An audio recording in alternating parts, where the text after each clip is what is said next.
Saya tahu kalau bukan karena Tuhan, segalanya nggak mungkin sampai hari ini saya ada di kota Serna.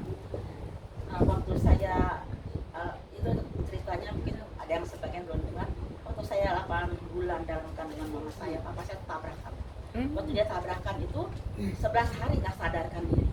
Nah ada satu pendeta, dia datang di rumah sakit, dia bilang, mau nggak, dia sama kakek saya Pak, dia mau nggak anaknya sembuh. Kata kakek saya, kalau benar anak saya bangun sembuh, maka seisi keluarga kamu kita akan masuk semua ke dalam Tuhan. Wow. Di Tuhan, papa saya tuh akhirnya bisa sadar. Nah, hanya katanya menurut dokter hanya ada operasi buka otak karena ada darah dekat matanya, sebenarnya matanya agak lamur gitu. Tapi papa saya, kata kakek saya, kalau udah disembuhkan pasti sempurna gitu loh. Kakek saya berimannya gitu.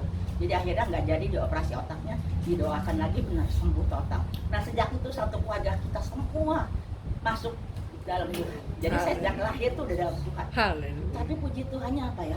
Itu kakek saya punya nubuatan itu terjadi. Jadi kakek saya punya anak cucu sampai saat ini nggak ada itu pun di luar Tuhan. Haleluya. Itu benar-benar yang saya bilang ya, kita orang kompak gitu loh.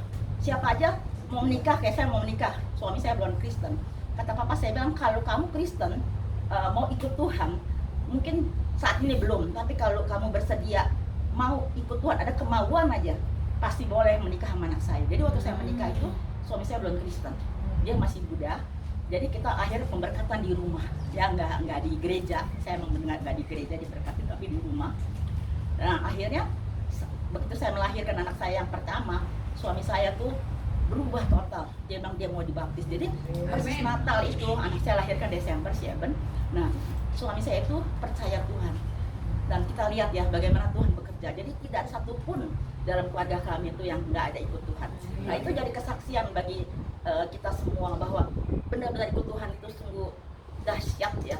Nggak ada satupun keluarga kami yang susah dan meminta-minta, nggak ada. Semuanya dicukupkan oleh Tuhan.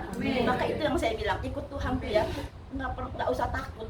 Saya buktinya sampai saya dari Jakarta, dari Indonesia ke kota-kota, nggak punya harta, nggak punya apa, biasa-biasa aja ya, makan sih cukup ya, tapi saya nggak pernah kekurangan.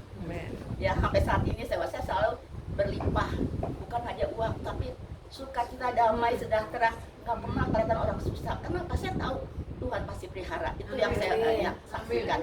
Di dalam Tuhan tidak akan kekurangan. Asal kita percayalah kepada Tuhan dengan sungguh-sungguh. Itu aja itu. Boleh.